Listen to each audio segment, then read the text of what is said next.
Que a graça e a paz de Cristo nos cubra ricamente nessa noite, mediante a sua palavra.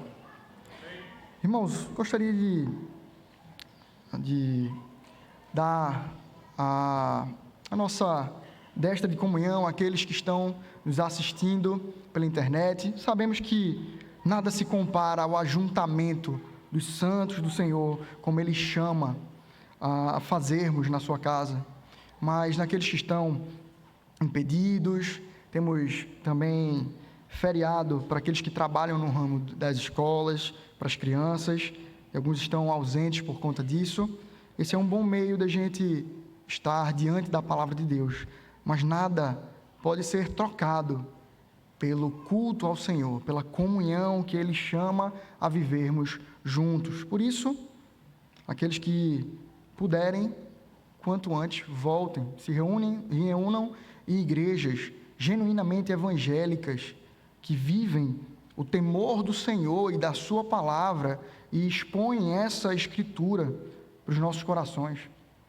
Mas aqueles que estão aqui, sintam-se ainda mais abraçados e ainda mais felizes por participarem do culto ao Senhor, Deus das nossas vidas.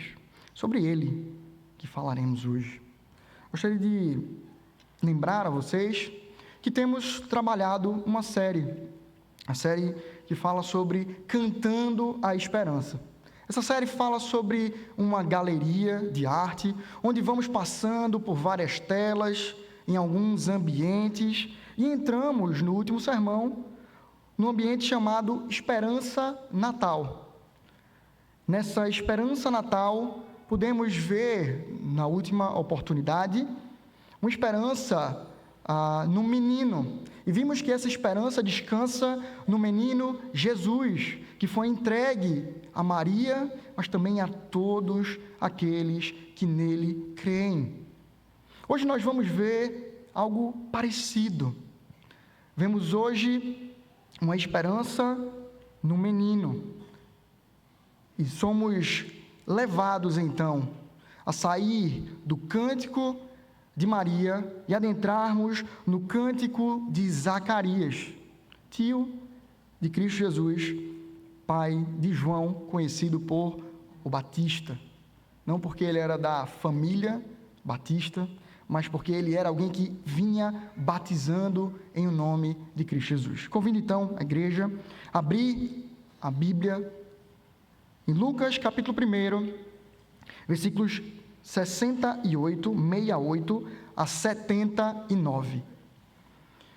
Lucas capítulo 1, versículos 68 a 79. Eu vou fazer essa leitura e peço para que os irmãos acompanhem com atenção.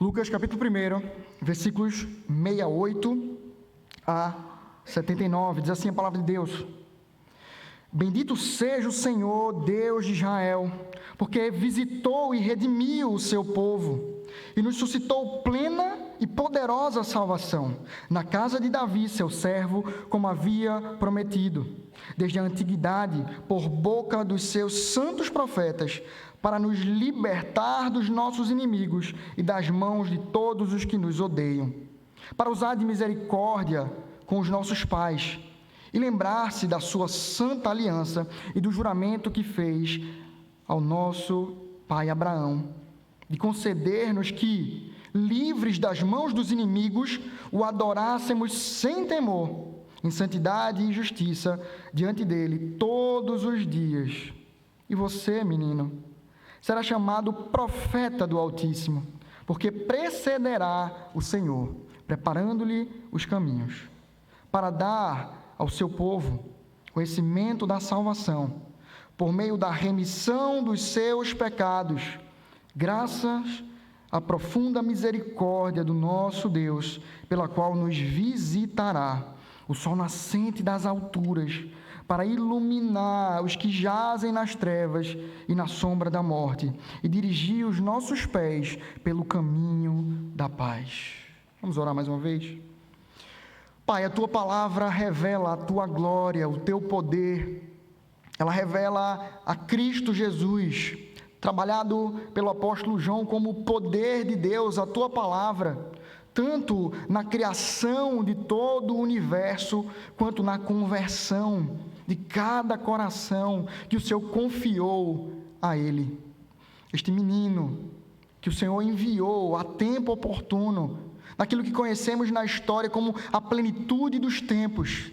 Nele reside toda a esperança, a adoração, e é por isso que queremos atentar a Ele, enquanto olhamos para a nossa vida, e queremos imitá-lo enquanto caminhamos neste mundo. Por isso, fala aos nossos corações, por intermédio dessa porção da Tua Palavra. Ser propício a mim, pecador, na minha debilidade de poder servir-te, pregar, mas fala primeiramente ao meu coração, queima o meu coração com o fogo da salvação que o Senhor me deu, e fala ao teu povo mediante aquilo que tu me instruiu. Em nome de Cristo Jesus que te oramos. Amém. Irmãos, o texto anterior ao que lemos traz a seguinte fala: o que virá a ser este menino?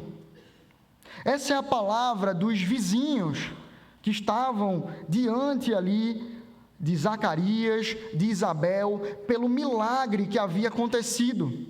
Um homem idoso, sua esposa idosa, receberam a graça de dar à luz um filho. Receberam uma criança, gera muitas expectativas. E talvez uma das que bate muito forte no coração dos pais é: o que virá a ser este menino? O que é que ele fará da vida? Como ele procederá? Com quem ele se parecerá? Vemos várias expectativas sendo levantadas diante da vida e da vinda de uma criança.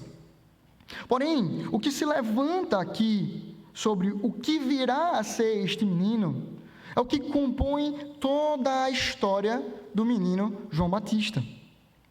A gente percebe ao longo do relato de Lucas ele trazer uma orientação clara, como um médico que é, trazendo uma instrução para alguém que ele chama de Teófilo, dizendo sobre os relatos que foram trazidos a respeito do Evangelho de Cristo Jesus. Porém, se você prestar atenção comigo, a primeira criança que aparece, a primeira pessoa citada aqui é Zacarias falando do aguardo do seu filho, João Batista. Vemos aqui João Batista aparecer anteriormente a Jesus, e a gente vai ver o motivo disso.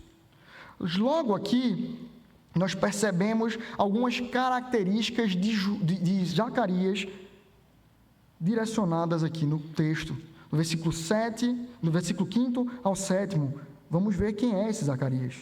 E vai trabalhar a ideia de que ele é alguém que é sacerdote, chamado Zacarias, do turno de Abias. A mulher dele era das filhas de Arão e se chamava Isabel.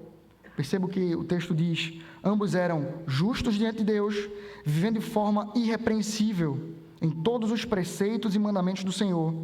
Eles não tinham filhos, porque Isabel era estéril e os dois já tinham idade avançada. A gente vê aqui algumas características deste homem. Ele era sacerdote, ele era idoso, ele era justo.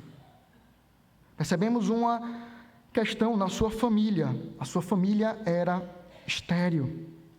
E no meio disso tudo, ele recebe uma visita do anjo Gabriel, falando da vinda de um filho para ele. Percebemos então um anúncio no versículo 8 a 25, nos evidenciando que enquanto ele está no seu serviço litúrgico, enquanto ele está no seu serviço sacerdotal, aparece um anjo para ele, anuncia que Deus virá, e perceba algumas características desse anúncio do anjo a este homem. Ele vai falar exatamente o seguinte: primeiro, a sua oração foi ouvida, Zacarias. Nós não sabemos até quando ele orou, se ele ainda orava idoso, pedindo um filho, se ele já havia parado há muito tempo de orar. Porém, o que o anjo traz é essa informação: a tua oração foi ouvida, meu filho. E segundo, nós percebemos no versículo 13, esse mesmo anjo entregar o nome desse filho. Isso é algo interessante da gente perceber. No versículo 13, ele vai dizer: o anjo, porém, lhe disse: não tenha medo, Zacarias, porque a sua oração foi ouvida. Isabel, sua esposa, dará à luz um filho, a quem você dará o nome de João. E o nome de João é interessante. João, ele significa misericórdia. Deus está anunciando misericórdia a Zacarias. Misericórdia no meio da sua casa. Porém, no versículo 18 a 20, nós percebemos aqui Zacarias, um homem justo diante de Deus, um sacerdote do Senhor, ele idoso e com muita idade, muita experiência, ele duvidar daquilo, ele traz um questionamento. Ele fala então ao anjo: como é que eu terei certeza disso? Pois eu sou velho e a minha mulher também já tem idade avançada. E aí então o anjo Gabriel deixa um sinal. Aquele homem emudece, ele fica mudo. Aquele sinal é marcado nele. E ele sai para o meio do povo, mudo, e as pessoas ao redor percebem que algo extraordinário aconteceu e travou a sua voz. Mais para frente, nós vemos o destaque a Maria. Vemos Maria visitando então Isabel. E João Batista, ali dentro do ventre da sua mãe, estremece o seu coração na presença do seu primo. Logo em seguida, vemos o cântico de Maria, o nascimento de João Batista. E fala-se que quando este menino nasceu, não voltou ainda a sua voz. Mas no 8º dia, quando o menino foi levado para a circuncisão, eles chegam lá para circuncidar, e corre então naqueles que estavam próximos, talvez os familiares, a ideia sobre o nome. Qual vai ser o nome desse menino? E aí chegam com uma proposta, quase que irrecusável. Eu mesmo caí nessa proposta, eu mesmo trouxe, de colocar o nome do filho, o nome do pai. Vai ser Zacarias, certamente. E fala no versículo 61, na verdade mais para frente, que esse era o costume da época. É o versículo 61, quando ele diz: mas você não tem nenhum parente com o nome de João. Questionam a mulher, depois pedem para Zacarias: e aí, vai ser isso mesmo? Vai ser João? Bota o seu nome nele. E ele escreve numa tabuinha: não, o nome dele será João. A partir daqui, a voz dele volta. E o conteúdo da sua fala trazida de volta é exatamente o cântico que nós lemos aqui. O cântico de Zacarias. E a sua primeira palavra é: bendito seja o Senhor. Ele vê a graça de Deus. Ele recobra em Cristo, no Senhor, a esperança. E nós percebemos nesse cenário ele desenvolver a esperança no Filho. Porém, a gente vai perceber que o próprio Zacarias, ele deixa uma divisão muito clara sobre quando ele está citando a sua esperança. Em primeiro lugar, do versículo 68 ao 75, percebemos ele falar sobre a esperança no Filho de Deus. O que ele está vivendo ali, a circuncisão do seu filho, é um momento de alegria do seu filho. E a sua esperança se dá no menino que ainda viria após o seu filho. Mas ele rasga a sua garganta em louvor, trazendo diante do Senhor: bendito seja o Senhor, Deus de Israel, porque visitou e redimiu o seu povo e nos suscitou plena e poderosa salvação na casa de Davi, seu servo. Aqui, o pastor João Paulo Tomás de Aquino, pregando nesse texto, ele fala que não há nenhum ponto de parada aqui. Então, ele escreve tudo isso, ele vai falando tudo isso de uma só vez. Ele vai jogando cada uma dessas informações. Meus irmãos, é compreensível. Há 9 meses, ele está aqui com a sua voz parada, aguardando para falar. Ele despeja toda essa informação. São informações grandiosas, tremendas. Se a gente fosse parar para tratar de cada uma delas, demoraríamos talvez meses.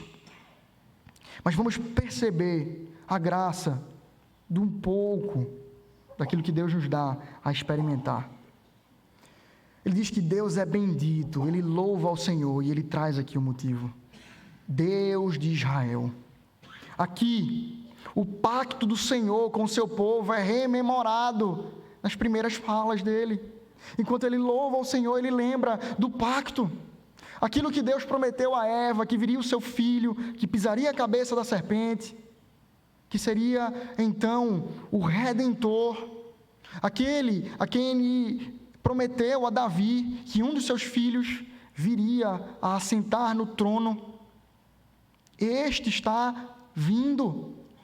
Esta promessa está cumprindo-se. E isso traz esperança àquele homem. O pacto e a promessa de Deus estão ali ganhando a forma plena. Aquilo que era simbolizado no Antigo Testamento e é simbolizado até a morte e ressurreição de Cristo, está descansando no Cristo, que descansa agora no ventre de Maria. E ele percebe então essa promessa de Deus sendo cumprida. Ele louva ao Senhor porque Deus cumpre a sua palavra. Ele vem dizer que Deus visitou e redimiu o seu povo. O Senhor já havia visitado o seu povo várias e várias vezes. Aqui a ideia de visitar, ela é parecida com a ideia do tabernacular do Senhor, quando o Senhor pontualmente estava no meio do seu povo, através do tabernáculo, do templo, enquanto eles faziam os sacrifícios. Mas aqui essa visitação, ela é particular, porque ela vem agora de uma vez por todas resolver tudo aquilo que é necessário. A ideia de redenção, porque visitou e redimiu o seu povo, aponta para uma ideia de a escravidão está sendo extinguida. O Senhor acabará e tem acabado, tem extinguido a escravidão deste povo. E isso coloca nos lábios desse homem louvor e adoração ao nome de Cristo. Louvor e adoração ao nome do Senhor, que visitou, está no meio do seu povo e redime. Essa é a obra de Cristo Jesus. E ao completar essa frase, jogando e trazendo cada uma dessas informações, ele completa mais uma vez dizendo: e nos suscitou plena e poderosa salvação na casa de Davi, o seu servo. Meus irmãos, essas palavras apontam para a plenitude da obra de Cristo, uma plenitude cabal, a ponto de nos salvar com o seu sangue de uma vez por todas, atuar com a sua morte única, evento único, ao longo de toda a história, na plenitude dos tempos. Ele fez aquilo que era necessário, cabal, e trouxe a plenitude da sua obra. E por isso podemos desfrutar da obra plena de Cristo, sem mais sinais, sem mais subterfúgios, sem mais a necessidade de um sacerdócio para falar por nós, porque nós chegamos até Deus pelo intermédio de Cristo Jesus. Ele rasga na sua morte o véu que separava o Santo dos Santos, e agora temos acesso ao Pai, porque o que Ele faz é pleno. Ele nos traz acesso ao Pai mediante o seu sacrifício. O que Ele faz é poderoso e opera poderosa salvação na casa de Davi, seu servo. Se você gosta de história da arte, talvez, você vai perceber em um momento que algumas artes sobre alguns homens ou sobre alguns santos que aparecem na Igreja Católica, eles são descritos com chifres. E aí, na nossa cultura mais popular, chifre não é coisa muito boa não, né? Quem tem uma imagem mais ligada ao chifre é Satanás, com chifres e tridentes, né? Talvez. Porém, se eu disser a você que essa ideia de poderosa salvação seria uma salvação com chifres, é exatamente isso. Os chifres ali, eles são organizados, ou são vistos por Israel como um animal com chifres. O animal que tem mais chifres, ele é um animal mais poderoso e pode vencer as batalhas com mais facilidade. Ele é mais poderoso por isso. Então, observamos aqui essa ideia de salvação poderosa como sendo o mais poderoso ato de salvação. E, na verdade, único, completo, porque Ele é pleno e poderoso. É Cristo quem salva. É Cristo quem liberta. É Cristo quem redime. E Cristo faz isso com a plenitude da promessa, havendo então o Senhor prometido desde a antiguidade, por boca dos seus santos profetas, para nos libertar dos inimigos e das mãos de todos que nos odeiam. Recentemente, o seminarista Lucas Lopes pregou aqui em Hebreus, capítulo 1, e falou que Deus antes tinha falado aos pais pelos profetas, mas agora vem falar por Cristo. E é exatamente essa a ideia que compõe o que esse homem está louvando ao Senhor. Ele louva a Deus porque isso está se cumprindo no seu tempo. Deus vem falar por intermédio de Cristo Jesus a esperança para a sua vida depositada no Filho de Deus que cumpre as promessas. Sabe quando os nossos pais nos prometem um presente e a gente vai, chega um certo dia, talvez no Natal, talvez no aniversário, e vai chegando perto, e aí o nosso estômago vai começando a embrulhar, e aí, será que vai mesmo? Será que meu pai vai acertar? E aí, perto disso, quando chega no dia, talvez as crianças não conseguem nem dormir direito, esperando o dia raiar, para poder ter contato com esse presente, e abrem, e desfrutam, e ali tem bastante alegria, tanto anteriormente, quanto naquele momento. É algo parecido que percebemos aqui. A promessa, que parece que vai ficando lá atrás, vai sendo repetida, vai sendo trabalhada novamente, vai sendo trazida a esperança, e chega o dia, abre-se o dia, o sol raiou, e trouxe poderosa salvação, trouxe o presente maravilhoso do Senhor. Deus enviou seu Filho para usar de misericórdia com os nossos pais, aqueles que morreram na expectativa da vinda do Messias, e também de nós, novamente citando aqui, lembrando-se da sua santa aliança, do seu juramento, da sua palavra trazida a Abraão, de nos conceder que, livres das mãos dos inimigos, o adorássemos agora sem temor, em santidade e justiça, diante dele todos os dias. Aqui ele vai trazer algumas ideias que se repetem. Percebemos aqui que ele fala que vai nos libertar dos inimigos e da mão de todos os que nos odeiam. E mais para frente ele diz que ele faz esse juramento a Abraão de conceder-nos que livres das mãos dos inimigos pudéssemos estar. O que nós observamos aqui é que Cristo, de fato, salva-nos de todos os inimigos citados na Escritura. E nós vemos muitos. Mas eles se resumem em 3.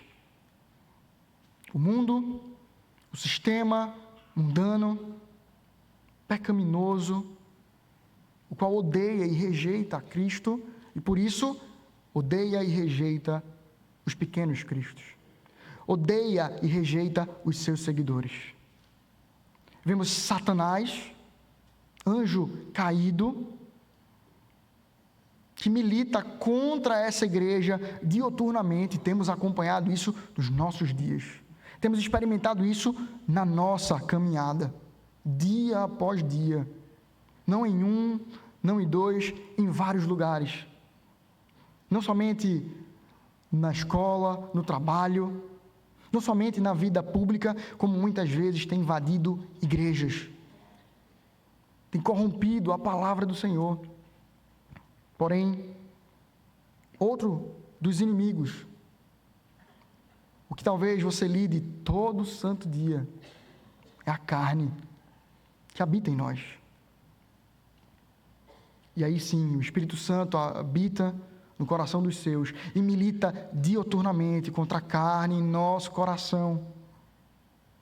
Cantando uma versão do Benedictus, esse texto aqui, o coletivo Candeeiro canta que Ele nos salvou de nós. E essa é uma marca importante de selarmos nesse texto. Cristo nos salvou do mundo. Cristo nos salvou das amarras de Satanás. E Cristo nos salvou de nós, das consequências do meu e do seu pecado. Ele nos salvou daquilo que nós fazemos todos os dias contra a sua santidade, a nossa rebeldia, o nosso erro de alvo, que era passível de condenação eterna. Porém, bendito seja o Senhor, que enviou o seu Filho para atuar na nossa salvação, para ser um Deus de aliança fiel, que salva o seu povo e atua em nós. E veja as consequências disso no final do texto, para que a gente adore agora sem temor, porque não há mais amarras que nos prendam a outras coisas. Outra música nos diz que o pecado já não mais tem poder, porque estamos em Cristo.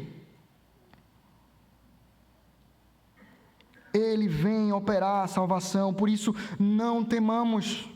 Se Cristo converteu o nosso coração, se Ele é Senhor e Salvador das nossas vidas, temos que colocar nos nossos pulmões força para adorá-lo, bendizê-lo, porque quem tirará das mãos do Senhor qualquer vida que seja? Quando eu estou tratando sobre a certeza da salvação, que muitas vezes nos traz temor, eu costumo trabalhar com as pessoas que chegam no gabinete dizendo o seguinte: onde está a âncora da nossa salvação? Onde é que ela está ancorada? Se ela estiver ancorada nas nossas ações, na nossa santidade, naquilo que a gente faz, é uma âncora fraquíssima. Realmente, ela não nos levará a canto nenhum. E isso deve nos preocupar. Mas a Escritura Sagrada nos mostra que a âncora da nossa salvação não está naquilo que a gente faz, não está naquilo que a gente é, mas a âncora da nossa salvação é Cristo Jesus. Quem tomará das suas mãos algo? O Senhor Criador de todas as coisas, o Senhor da aliança, o Senhor Todo-Poderoso, é quem conquistou a nossa salvação por nós. Por isso, sem temor, podemos adorar plenamente, satisfatoriamente, entregue de alma ao nosso Salvador, o bendito Filho de Deus. E Ele nos chama, então, a adorar esse Deus sem temor, em um caminho. E essa estrada é caminho de santidade e justiça diante dEle todos os dias. A ideia de santidade é muito relacionada ao serviço. Nós somos chamados ao serviço ao Senhor. Nós somos chamados a viver servindo a Ele, andar na sua justiça. E essa ideia é complementada, é abarcada pela ideia da lei do Senhor nos direcionando. O Senhor direciona o seu povo mediante a sua lei. Ela nos diz como caminhar. E o Espírito Santo posto no seu povo nos revela e nos ensina o que é pecado, justiça e juízo. Estando orientado pelo Senhor, caminharemos em santificação ao servi-lo e ao imitá-lo, e na sua condução de justiça, mediante a sua palavra, todos os dias. Não é algo para o culto público, a adoração ao Senhor. Não é algo reservado para 1, 2 horas do dia. É uma vida vivendo para a honra e glória do Senhor. Tempos atrás, uma expressão chamada corandel foi levantada no meio da igreja. Ela significa que nós vivemos diante dos olhos do Senhor. Casa exatamente com a imagem que o texto nos diz. Diante dele vivemos todos os nossos dias. Por isso, em resposta ao amor de Deus, à benevolência de Deus, nós somos chamados a caminhar em santidade e justiça, servindo a Cristo Jesus. Nós temos trabalhado sobre a esperança no Filho, e vimos que a esperança no Filho, ela descansa no Filho de Deus. Porém, nós vamos ver agora uma expectativa, uma esperança para os nossos filhos. Como que uma quebra do texto, o Zacarias, ele muda o alvo ao quem ele direciona as suas palavras.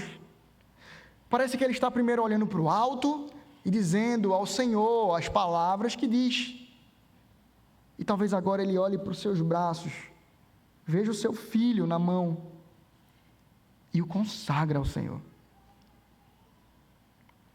Ele olha então para o seu filho, a partir do versículo 76, e nos diz: e você, menino, será chamado profeta do Altíssimo, porque precederá o Senhor, preparando-lhes os caminhos, para dar ao seu povo conhecimento da salvação, por meio da remissão dos seus pecados, graças à profunda misericórdia de nosso Deus, pela qual nos visitará o sol nascente das alturas, para iluminar os que jazem nas trevas e na sombra da morte, e dirigir os nossos pés pelo caminho da paz.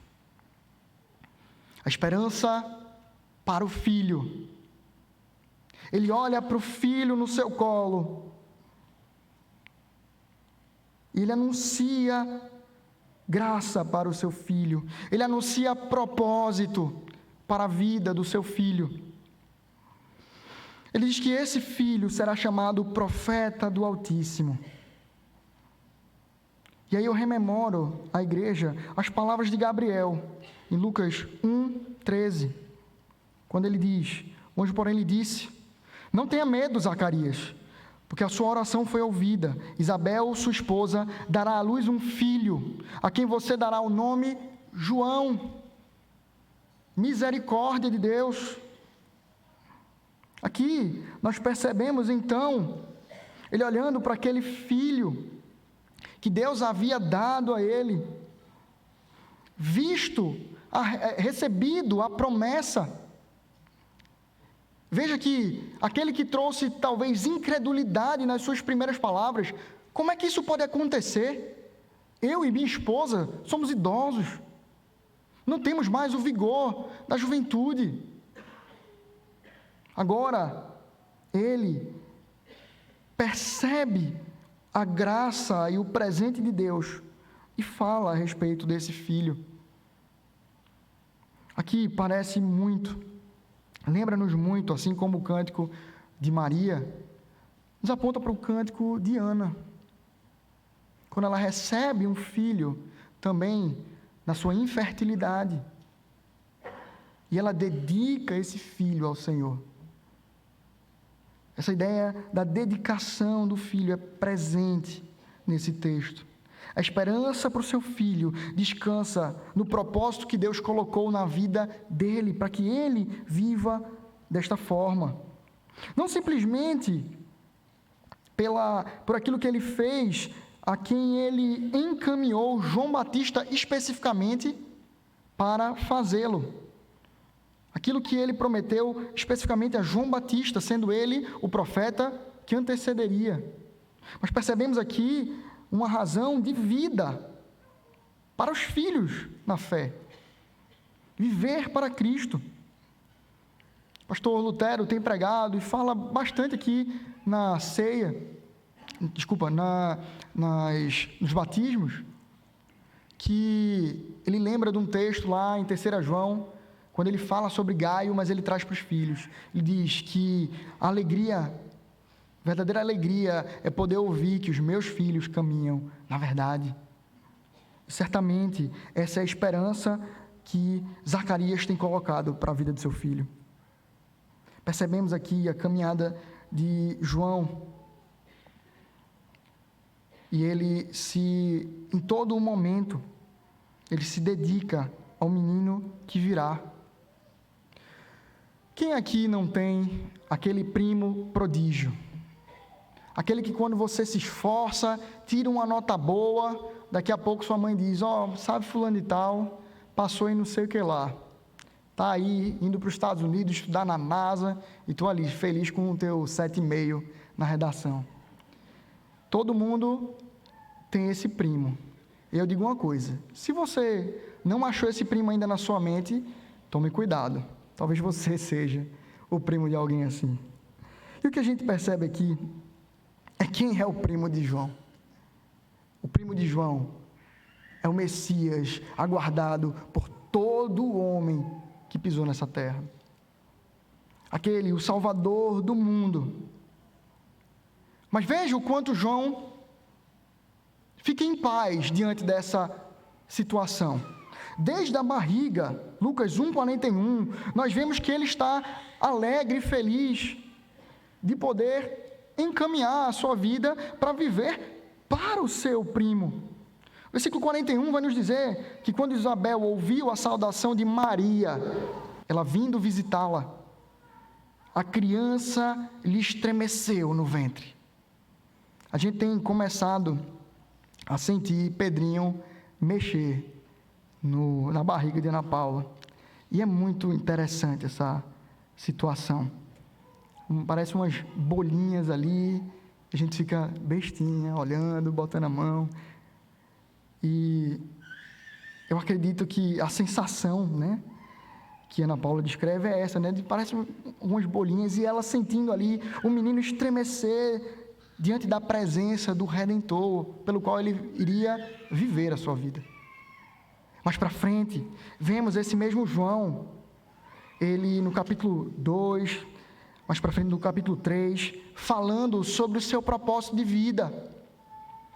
Ele vai dizer no capítulo 3, que ele é o cumprimento de algo que Isaías fala. Isaías 43 fala de um profeta que viria antes, endireitando as veredas do Senhor. E João Batista entende o seu propósito quando ele diz, conforme está escrito no livro das palavras do profeta Isaías: voz do que clama no deserto, preparem o caminho do Senhor, endireitem as suas veredas. Ele se entende como aquele que vem anunciando o que viria. Quando Cristo chega até ele para ser batizado, as palavras diante de Cristo é: quem sou eu para desatar os nós das tuas sandálias? Que na verdade deveria estar sendo batizado pelo outro, sou eu por ti, não tu por mim. E Cristo diz: vamos cumprir as Escrituras.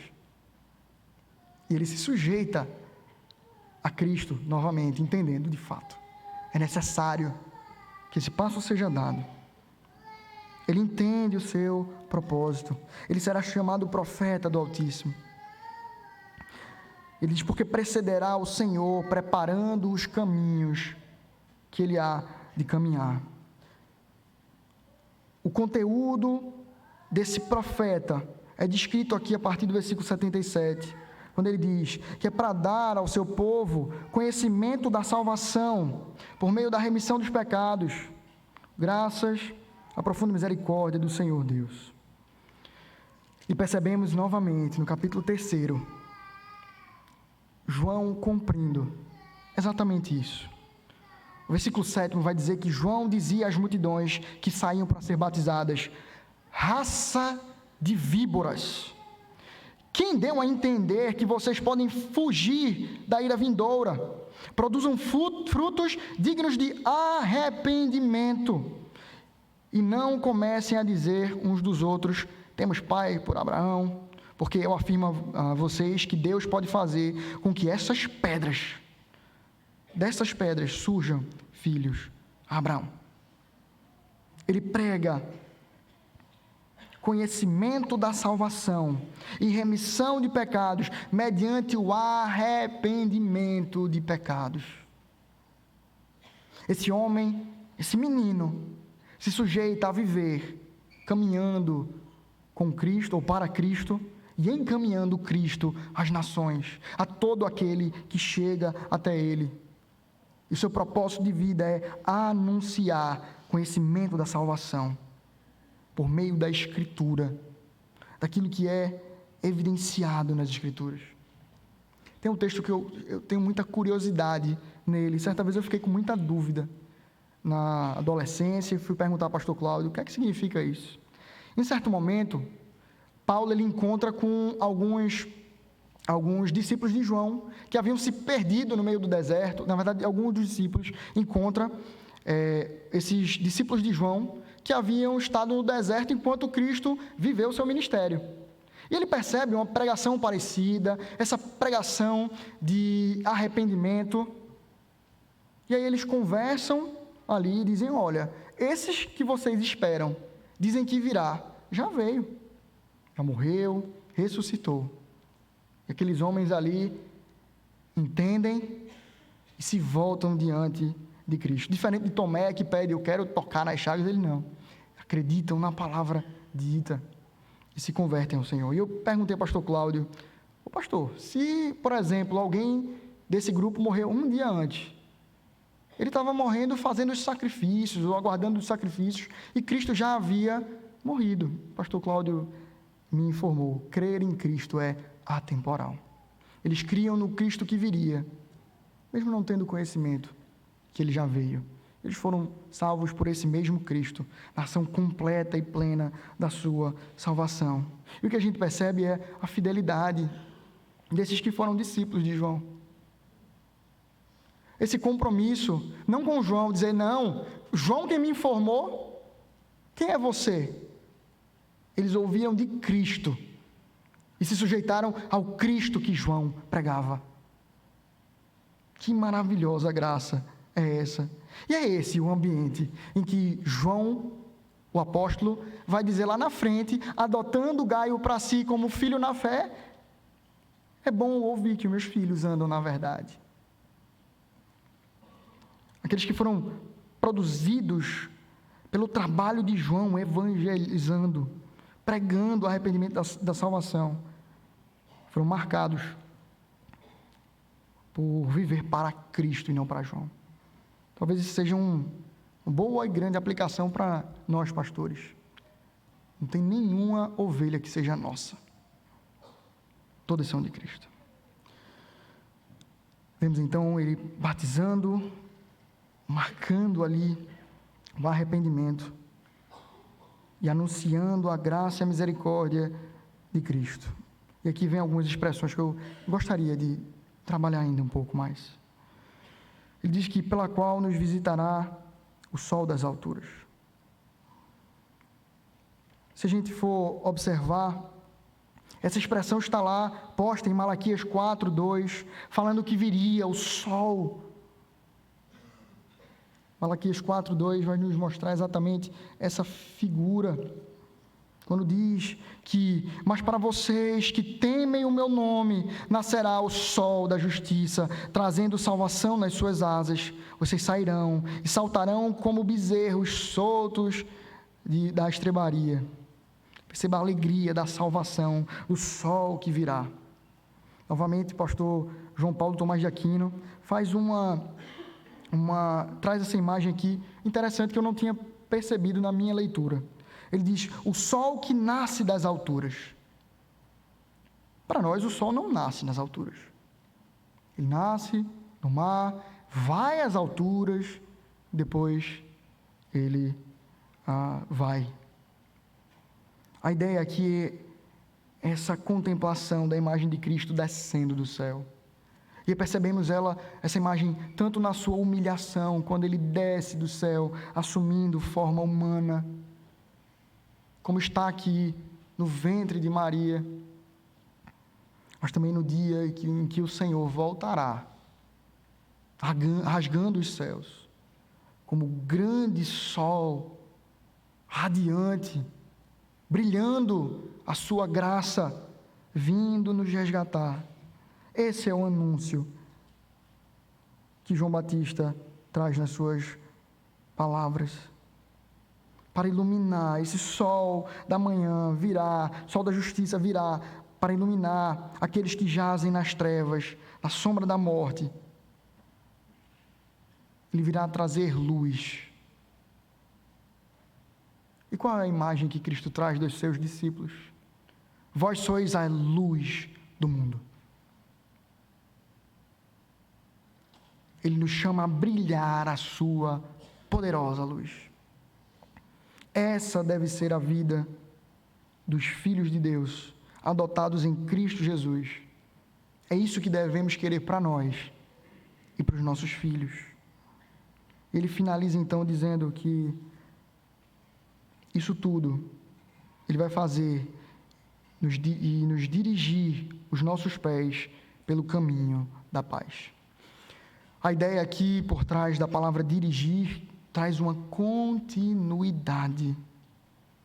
Assim como observamos no versículo 75, em santidade e justiça diante dele todos os dias, essa continuidade, dia após dia, percebemos aqui também, anunciando o Senhor, vivendo para ele todos os dias, sendo dirigidos os pés pelo caminho da paz. E a paz é revelada na sua palavra. A paz é estabelecida na morte e ressurreição de Cristo. Paz com Deus. A temos por meio de Cristo Jesus. Voltando ao versículo 78, nós percebemos uma afirmação poderosa. Ele diz, graças à profunda misericórdia de nosso Deus.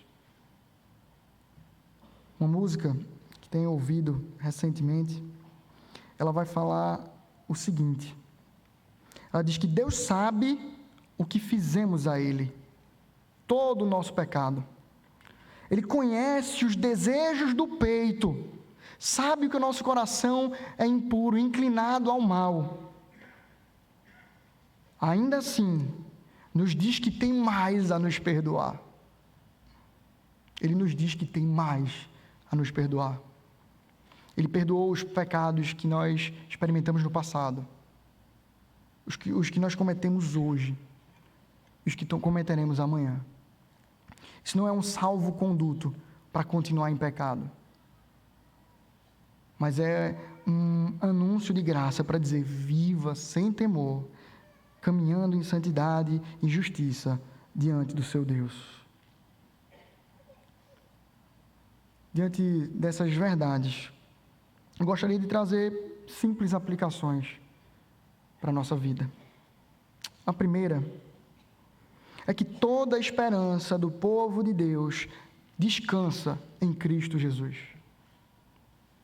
Se nós temos esperança em outras coisas, em outros objetos, em outras pessoas, em outras instituições, a nossa esperança é vã.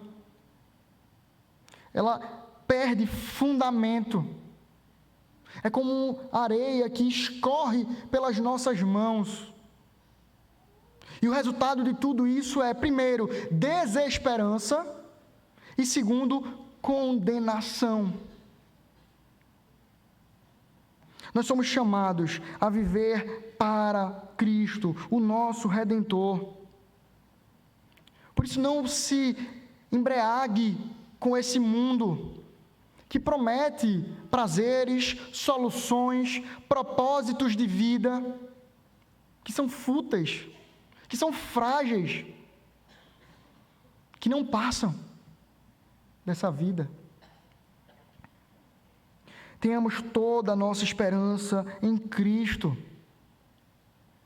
Isso é dito não simplesmente para dias de paz, mas para dias de desolação. Esta é a mesma palavra. O nosso coração deve ter esperança em Cristo. Próximo sermão, nós vamos trabalhar exatamente essa ideia que descansa, em que a nossa vida, ela pode acabar se recebemos a Cristo.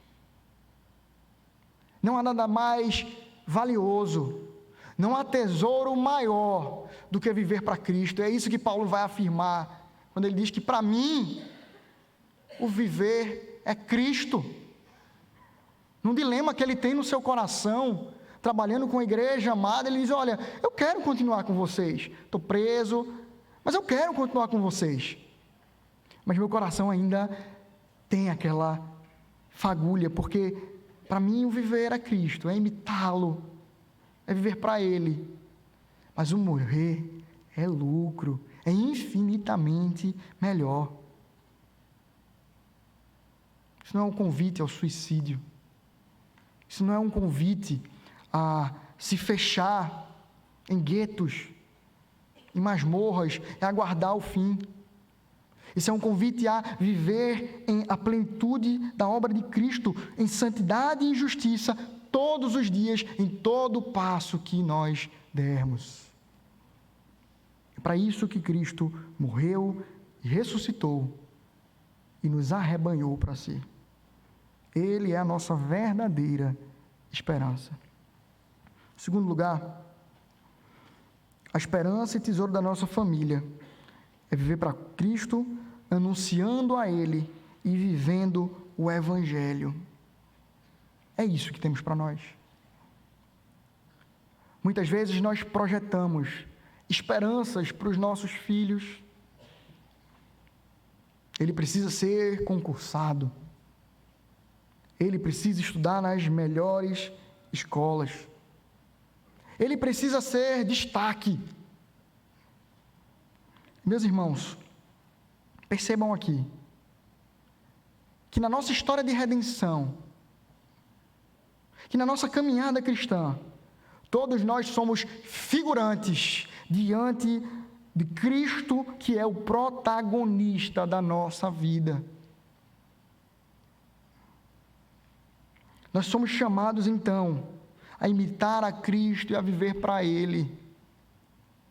Quer seja em qualquer ramo que escolhemos viver, de qualquer profissão que escolhemos trilhar. A nossa salvação, a salvação e a redenção dos nossos filhos, não está, como se promete por aí, pátria educadora. A educação salva, liberta. Não necessariamente. Quem salva e quem liberta é Cristo. As igrejas reformadas, ao longo da história, elas caminhavam sempre o templo, um hospital e uma escola. E o propósito das escolas era se fazer alfabetizar para ter acesso à Escritura. Dos nossos símbolos de fé, a Confissão de Fé de Westminster, no seu primeiro capítulo, ela vai falar que a mensagem do texto original é de fato o que é a revelação de Deus. Mas é caro a reforma e os nossos símbolos de fé, a tradução da Escritura Sagrada para a língua natal de cada um desses povos, para que eles tenham acesso à Escritura Sagrada e Deus fale através do seu Santo Espírito aos nossos corações. Então, a educação, meus irmãos, dos nossos filhos, o futuro dos nossos filhos deve descansar no Senhor. Se eu educo meu filho, o primeiro propósito deve ser para que ele tenha autonomia para conhecer a palavra, viver dela, viver para ela. Nossa esperança está em Cristo Jesus. E o que nós vemos aqui de João Batista é uma indicação.